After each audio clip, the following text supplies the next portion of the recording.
నమస్కారం city news కి స్వాగతం. ఈనాటి వార్తా విశేషాలు. కొవ్వూరు నియోజకవర్గం చాగల్లు మండలం మల్లవరం గ్రామంలో సంక్రాంతి సందర్భంగా నిర్వహించిన కోడి పందాల కార్యక్రమంలో భాగంగా వాడపల్లి గ్రామానికి చెందిన దళిత యువకుడు గెల్లా ఆదినారాయణపై అగ్రకులాలకు చెందిన కొంతమంది అమానుషంగా దాడి చేయడం జరిగింది. ఈ దాడిలో ఆయనకు తీవ్ర గాయాలు అయ్యాయి. ఈ సంఘటనను పోలీసులు దృష్టికి తీసుకున్నప్పటికీ పోలీసులు ఈ ఘటనను సరిగ్గా పరిగణలోకి తీసుకోకుండా బాధితుడికి ఎలాంటి భరోసా ఇవ్వక నిర్లక్ష్యంగా వ్యవహరించారని ఆరోపణలు వెల్లువెత్తాయి. దీంతో బాధితుడు గెల్లా ఆదినారాయణ ఆంధ్రప్రదేశ్ రాష్ట్ర SC commission chairman KS Jawahar గారిని కొవ్వూరు పట్టణంలోని ఆయన కార్యాలయంలో కలిసి ఫిర్యాదు చేశారు. ఈ సందర్భంగా జవహర్ మాట్లాడుతూ ఈ ఘటనకు బాధ్యులైన నిందితులను వెంటనే అరెస్ట్ చేసి వారిపై ఎస్సీ ఎస్టీ అట్రాసిటీస్ చట్టం కింద కేసు నమోదు చేయాలని ఆదేశించారు. అలాగే బాధితులకు న్యాయం జరిగే వరకు ఎస్సీ కమిషన్ పూర్తి స్థాయిలో అండగా ఉంటుందని తెలిపారు. మల్లవరం అనే గ్రామంలో కోడి పందాల దగ్గర జిల్లా ఆదినారాయణ అదేవిధంగా ఇంకో వ్యక్తి మీద కాకుండా మూకుమ్మడిగా వచ్చి అగ్రవర్ణాలకు సంబంధించినటువంటి వ్యక్తులు దాడి చేయడం అనేది చూస్తా ఉంటే ఒక ప్లాన్ ప్రకారం చేసినట్టుగానే మేము భావిస్తా ఉన్నాం. దాంతో పాటుగా చాగల్లు మండల పోలీసులు అనే వాళ్ళు ఎవరెవరు ఉద్యోగం చేస్తున్నారో ఏ జీతాలు తీసుకున్నారో కూడా ఎవరికి అర్థం కాని పరిస్థితి. సంఘటన జరిగి 3 రోజులైనా ఈ రోజు కూడా ఎఫ్ఐఆర్ చేయకుండా తాత్సారం చేస్తా ఉన్నటువంటి పరిస్థితి చూస్తే ఆ పోలీసుల మీద కూడా చర్యలు తీసుకోవాలి, ఎస్ఐని సస్పెండ్ చేయాలి. ఎందుకంటే గతంలో కూడా 2 కేసులు అట్రాసిటీ కేసులు చెప్పినా కూడా ఉదాసీనంగా వదిలేయటం, అదేవిధంగా ఏదో క్యాజువల్ గా అతను ఉద్యోగం చేస్తున్నటువంటి పరిస్థితి ఉంది. అతను కేవలం కొంతమంది వ్యక్తుల దగ్గర ఊడిగం చేయడానికి పనికొచ్చే వ్యక్తిగా తప్ప అతను పోలీస్ స్టేషన్ లో ఎస్ఐగా పనికిరానటువంటి వ్యక్తిగా ఈరోజు ఉన్నాడు. అదే కాకుండా పై అధికారులు సిఐ గానీ డిఎస్పీ గానీ మిగతా అధికారులు కూడా ఎవరు కూడా స్పందించిన పరిస్థితి చూస్తా ఉంటే ఈ నియోజకవర్గంలో ఏం జరుగుతుంది అనేది కూడా ప్రజలందరూ పెద్ద ఎత్తున మాట్లాడుకుంటా ఉన్నారు. నేను మాట్లాడితే అదేదో నేను కానివాడిగా మాట్లాడాను, కావాలని మాట్లాడాలని మాట్లాడతారు. కానీ ఈ సంఘటనలు సీరియల్ గా జరుగుతున్నటువంటి తీరు చూస్తా ఉంటే లా అండ్ ఆర్డర్ పూర్తిగా విఫలమైనటువంటి పరిస్థితి కనపడతా ఉంది. బాధితుడు పోలీస్ స్టేషన్ లో చేరితే అన్ని చేరితే కనీసం సిఐకి కూడా ఇన్ఫర్మేషన్ లేని పరిస్థితి. ఎవరు కొట్టారు, ఎందుకు కొట్టారు, ఎవరెవరు ఉన్నారు అనేది కూడా ఈ రోజు కూడా ఇన్వెస్టిగేషన్ చేయకుండా ఎఫ్ఐఆర్ ఈ క్షణానికి కూడా చేయలే. అంటే 3 రోజులు పైగా దళిత బిడ్డ మీద దాడి జరిగితే ఎఫ్ఐఆర్ చేయకుండా పోలీసులు ఉన్నటువంటి వైఖరి చూస్తా ఉంటే ఈ నియోజకవర్గంలో ఎటువంటి పరిస్థితులు ఉన్నాయనేది, ఎందుకున్నాయి, దీనికి ప్రధాన కారణం ఏంటనేది కూడా ఆలోచన చేయాలి. పోలీసులు డ్యూటీ చేస్తే ఎటువంటి లా అండ్ ఆర్డర్ పరిస్థితి రాదు. కానీ ఇక్కడ ఉన్న టౌన్ సిఐ కానీ లేకపోతే రూరల్ సిఐ కానీ పోలీసులు కానీ వాళ్ళు ఏ విధంగా వ్యవహరిస్తున్నారు, ఏ విధంగా చేస్తా ఉన్నారు, ప్రజలను ఏ విధంగా ఇబ్బంది పడుతున్నారని తెలుస్తా ఉంది. ఖచ్చితంగా దీన్ని చర్యలు తీసుకోవడానికి డీజీపీకి కూడా నేను లెటర్ రాసి అవసరమైతే పై అధికారులు ఎవరైతే వీళ్ళకి సహకరిస్తా ఉన్నారో కింద అధికారులకి వాళ్ళ ఉద్యోగ ధర్మాన్ని సరిగా పాటించకుండా చేస్తా ఉన్నారు వాళ్ళందరి మీద చర్యలకు సిఫారసు చేయడం జరిగింది. ఈరోజు ఎస్సీ కమిషన్, ఎందుకంటే ఆ ఫోటోలు చూస్తా ఉంటే అయ్యి ఫోటోలు లేదమ్మా, ఫోటోలు ఎవరి దగ్గర ఉన్నాయి ఒకసారి ఆ ఫోటోలు చూస్తా ఉంటే ఎంత సాక్ష్యాలు ఉన్నప్పటికీ కూడా నిందితులను అరెస్ట్ చేయకపోవటం, ఎఫ్ఐఆర్ చేయకపోవటం ఇవన్నీ చూస్తా ఉంటే ఏ విధమైనటువంటి పరిస్థితులు ఈ పోలీసుల దగ్గర ఉన్నాయనేది చూడవచ్చు. నిర్లిప్తంగా వాళ్ళు కేవలం ఏంటంటే క్యాజువల్ గా ఉద్యోగం చేస్తా ఉన్న పరిస్థితి తప్ప సీరియస్ గా. కృష్ణ గుడివాడ ఎన్టీఆర్ స్టేడియంలో 69వ national schools games federation under 14 బాలికల కబడ్డీ ఛాంపియన్ పోటీలను గుడివాడ గన్నవరం ఎమ్మెల్యేలు వెనిగొండ రాము, ఎర్రగడ్డ వెంకట్రావుతో కలిసి కృష్ణా జిల్లా ఇన్ఛార్జ్ మంత్రి వాసంశెట్టి సుభాష్ ప్రారంభించారు. ఈ పోటీల్లో వివిధ రాష్ట్రాలు, కేంద్ర విద్యా సంస్థలకు చెందిన 27 కబడ్డీ జట్లు పాల్గొన్నాయి.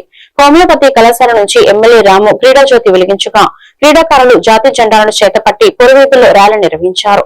అనంతరం జ్యోతి ప్రజ్వలన చేసిన మంత్రి సుభాష్ జాతీయ జెండాను ఎగురవేశారు. పోలీస్ బ్యాండ్ మధ్య క్రీడాకారులు మార్చ్ ఫాస్ట్ చేస్తూ ప్రముఖులకు గౌరవ వందనం చేశారు.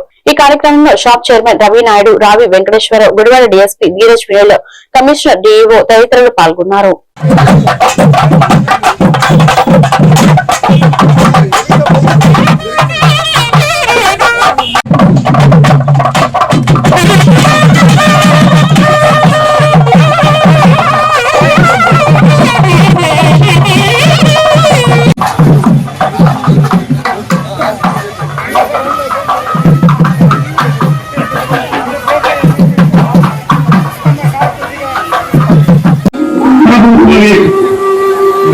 శాసనసభ్యులు శ్రీ ఎర్రగడ్డ వెంకటరావు గారు, ప్రియతమ శాసనసభ్యులు శ్రీ వెనిగండ్ల రాము గారు,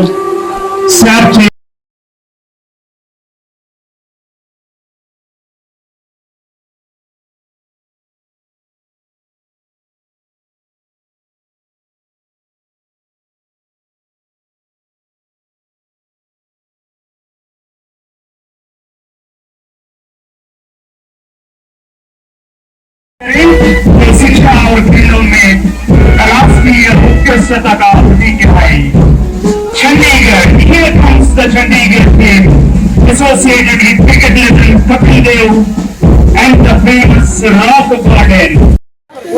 Students come forward, ready for taking the ball. Captain, एक प्रतिज्ञा लेने के लिए सब टीम का कप्तान आगे चले, खड़े हुए अपने राइट हैंड को स्ट्रेच करें। Captain of the AP team will be submitting the oath. All of you get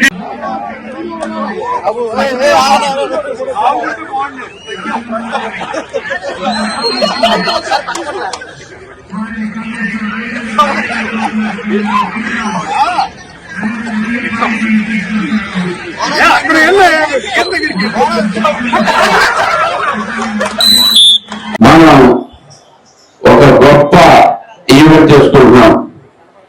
NT Ramarao గారు ఇంతకు ముందు ఇక్కడ 14 ఎకరాల చెరువు ఉండేది. ఈ చెరువుని రోజు అదే స్కూల్లో అక్కడి నుంచి చూస్తూ ఉండే వాళ్ళం. చాలా దారుణమైన మెయింటెనెన్స్ లో ఉండేది. అయినా కానీ ఎన్టీ రామారావు గారు వచ్చిన వెంటనే ఇక్కడ గ్రామీణ క్రీడల కోసం ఒక స్టేడియం కడితే బాగుంటుందని చెప్పేసి నా కళ్ళ ముందే నిర్మిస్తున్న స్టేడియం. ఈ స్టేడియం ఈ రోజు అనేకమైన గొప్ప ఈవెంట్స్ చేసుకుంటా స్టేడియం కమిటీ వారి ఆధ్వర్యంలో అనేకమైన గొప్ప ఈవెంట్స్ జరుగుతున్నాం. అందులో ప్రప్రథమంగా ఈ రోజు జరుగుతున్న ఈవెంట్ నిజంగా నేషనల్ కబడ్డీ ఛాంపియన్షిప్ ఇక్కడి నుంచి జరగడం అనేది నిజంగా మన అదృష్టం. అదే ఛాంపియన్షిప్ చేద్దామని చెప్పి మన పీటీ వాళ్ళంలో వచ్చి అడిగినప్పుడు నేను ఫస్ట్ అడిగితే మీకు గురువుల్లో అంత కేపబిలిటీ ఉందని అడిగారు. లేదు మేము చేసి చూపిస్తాము, మా గురువు ఏంటో చూపిస్తామని చెప్పేసి వారికి చెప్పడము. అదే రకంగా లోకేష్ గారిని అడగడం రిక్వెస్ట్ చేయడం, సార్ ఇది చేసుకుంటాము, మా గురువు గారికి చాలా అవసరం అని చెప్పి చెప్పగానే ఆయన కూడా సరే కానీ అని చెప్పేసి మనకి ఈ ఈవెంట్ ఇవ్వడం జరిగింది. అనుకున్నట్టుగానే రైన్ భవన్లో కష్టపడుతున్నారు మన పిఐటి సంఘం. ఆయన వెరీ ప్రౌడ్ ఆఫ్ దెమ్. నిజంగా డే అండ్ నైట్ ఆ రోజు నుంచి కష్టపడతా అతి గొప్ప ఈవెంట్ ఈ రోజు ఇంత గొప్పగా చేసుకునేటట్టుగా ఆర్గనైజ్ చేసుకునేటట్టుగా మనం ముందుకెళ్తూ జరిగింది. గుడివాడలో 69వ నేషనల్ గేమ్స్ ఫెడరేషన్ అండర్-14 గర్ల్స్ కబడ్డీ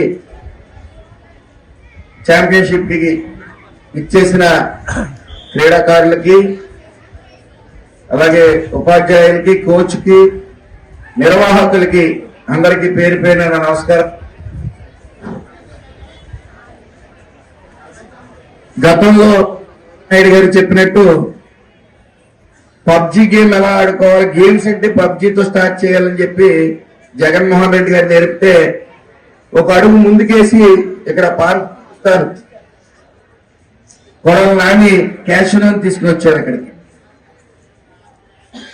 అదేవిధంగా మరి ఈ రోజు మనందరం సగౌరవంగా చెప్పుకునేలాగా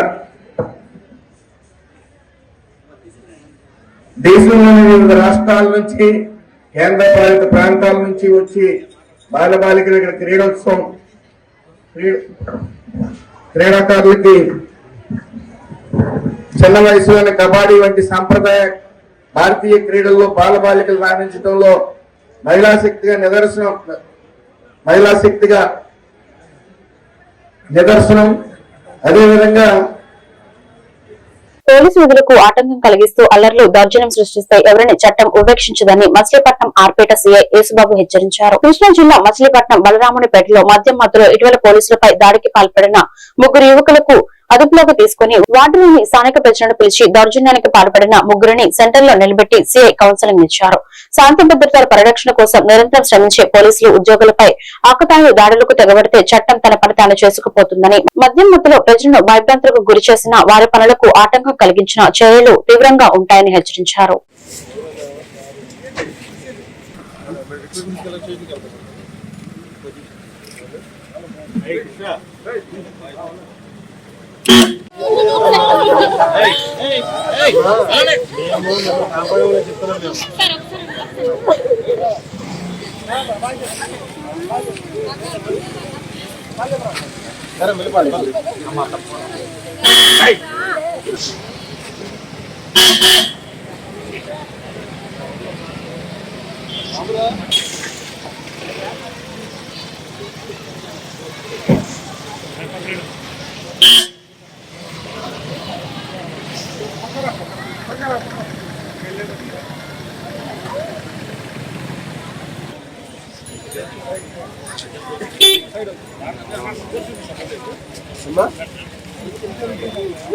ఆ రోజు కేసు పెట్టేసాం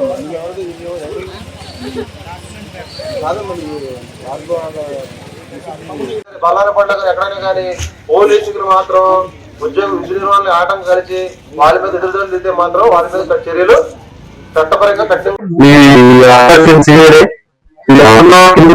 గారు ఎవరిని ఉద్యోగించే కావాలి కాదు ఎవరిని ఎవరికి అనుకోవసం లేదు. కేవలం ఇక్కడ మీకు ఒకసారి పోలీసు ఎందుకు ఉంది తెలియపరచడం కోసం నేను ఇక్కడ ఇది ఏర్పాటు చేయడం జరిగింది. పోలీసు ఎవరి కోసం ఉందండి? ప్రజల కోసమైనా మీకోసమైనా పిల్లలంటే మీరే కదా. మేము డ్యూటీ చేసేది ఎందుకోసం? మీరు సవ్యంగా ఉంటే మీరు మిమ్మల్ని కాపాడమే మా ప్రథమ డ్యూటీ. మీరు ఇచ్చే శాలరీసే మేము తీసుకుంటాం. అది ట్యాక్స్ రూపాయలే కానీ మీ కష్టమే. గవర్నమెంట్ అవునా? ఏ గవర్నమెంట్ ఉద్యోగి కానీ పోలీసు కానీ ఎవరి మీద కూడా కక్షాదింపుల చర్యలు చేయరు. అది మీరు అనుకున్నా పొరపాటు. అది మాకు ఆ రోజున 13వ తారీఖు ఒక ఫోన్ కాల్ వచ్చింది, ఇన్ఫర్మేషన్ ఇది పలానా చోట మద్యం సేవిస్తున్నారని. వచ్చాను మేము. చిన్నది మద్యం కేసు ఏముంది, చిన్న పెట్టి కేసు, ఓపెన్ భోజనం అంటారు. ఇంట్లోకి అయితే మేము వస్తామా, బార్లోకి అయితే మేము వస్తామా? ఒక ఆదాయ ప్లేసులు ఉన్నాయి. అందరూ తెలుసు ఆ ప్లేస్ ఎలా ఉంటుందో. గత 6 నెలల క్రితం నాకు వార్డు ఇన్ఛార్జ్ కూడా చెప్పారు చాలా చందాలంగా ఉంటుంది కానీ. లేదా పోలీసు వారి డ్యూటీని ఎదురు ఆటంకపరిచి పోలీసుల మీద ఎదురుగాడు దిగారు కొంతమంది యువకులు. అది మీకు అందరూ తెలుసు. అది ఎంత పొరపాటు అనేది ఆ క్షణంలో వాళ్ళు తెలియలే. దానికి తోడు అది చేసేదాళ్ళంటే మద్యం తాగారు, మందు తాగారు, ఏం తెలియట్లేదు వారికి ఏం చేస్తా ఉన్నది. కానీ ఉన్నవాళ్ళు ఏం చేయాలి? పెద్దలు కానీ బంధువులు కానీ ఎవరైనా కానీ ఊళ్ళో పాడలేదు ఎందుకు మీకు ఆ పని చేయకపోతే ఎలా ఉంటది? నేను ఉన్నది మీకోసమే కదా, చేస్తే ఎలా అంటారు? ఎందుకు పోలీసులు పట్టుకొని చేస్తే ఎలా ఊరుకుంటారు? అది తెలుసు కదా. గవర్నమెంట్ ఉద్యోగాన్ని మామూలు గవర్నమెంట్ ఉద్యోగం చేస్తేనే అది పెద్ద నేరం. డ్రెస్ లో ఎవరన్నా అందరూ యూనిఫామ్ ఉన్నారు. యూనిఫామ్ ఉన్న వాళ్ళు కూడా ఆ రకంగా చేస్తారా? ఇది ఆటంకపరిచి మేనేజ్మెంట్ చేస్తే ఎంత నేరం అది? ఇది కేవలం మిగతా వాళ్ళకి అవగాహన కోసం చెప్తున్నవాడిని. ఇక్కడ ఉంచండి.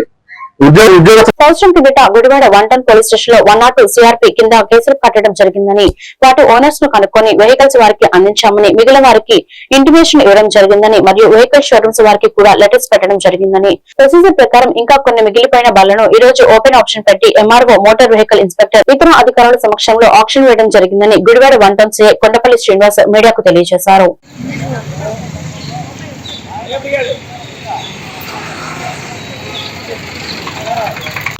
నెక్స్ట్ వచ్చి ఈ బళ్ళు స్క్రాప్ కింద డిక్లేర్ చేయబడింది.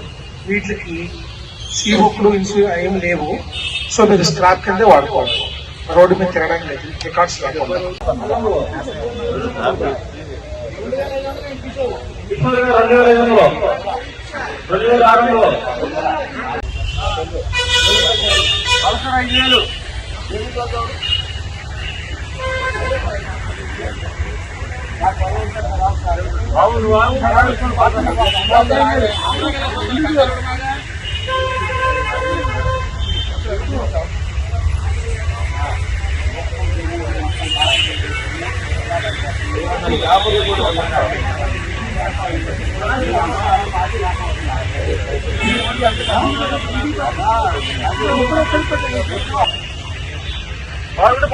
మార్కెట్ వేస్తారు 2000 2000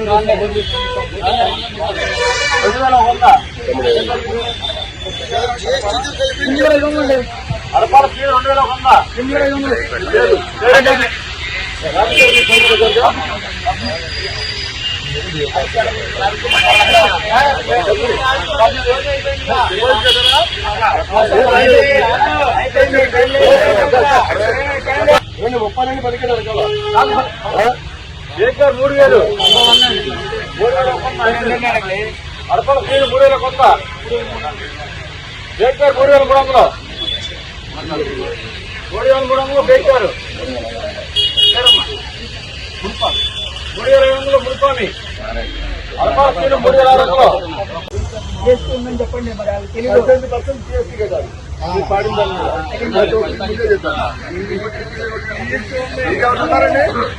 కొట్టేస్తాం 38కి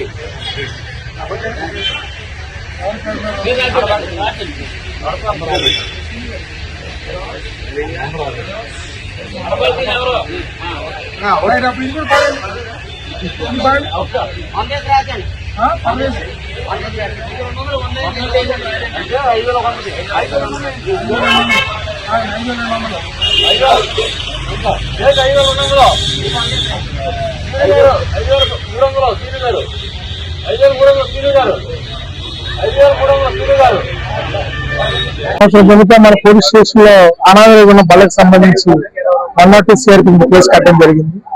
దాంట్లో వాటి యొక్క ఓనర్స్ ని అన్ని విధాల ప్రయత్నం చేసి షోరూమ్ లెటర్ పెట్టి ఎంఏ లెటర్ పెట్టి ఓనర్లు కనుక్కొని వాళ్ళకి బళ్ళు తిరిగి ఇవ్వడం జరిగింది ప్రొసీజర్ ప్రకారం. కొన్ని బళ్ళు మిగిలిపోయిన బళ్ళని ఈ రోజు మనం కొంటారు పోలీస్ స్టేషన్ పరిధిలో పోలీస్ స్టేషన్ ఆవరణలో ఆక్షన్ జరపడం ఓపెన్ ఆక్షన్ అనేది ఎంఆర్ఓ గారు ఎంఏ గారి యొక్క ఉమ్మడి అధికారుల సమక్షంలో ఓపెన్ ఆక్షన్ కండక్ట్ చేయడం జరుగుతుంది. ఎంఏ గారు డిక్లేర్ చేసిన రేటు కన్నా అదనంగా ఎవరైతే ఎక్కువ పడతారో వాళ్ళకి ఆ వెహికల్స్ ఇవ్వడం జరుగుతుంది. ఈ వెహికల్స్ అన్ని కూడా స్క్రాప్ డిక్లేర్ చేశారు. సో ఇవన్నీ కూడా రోడ్డు మీద తిరగడానికి లేదు. ఈ వార్తలు ఇంతతో సమాప్తం. మరొక బిల్టన్ మళ్ళీ కలుద్దాం. నమస్కారం.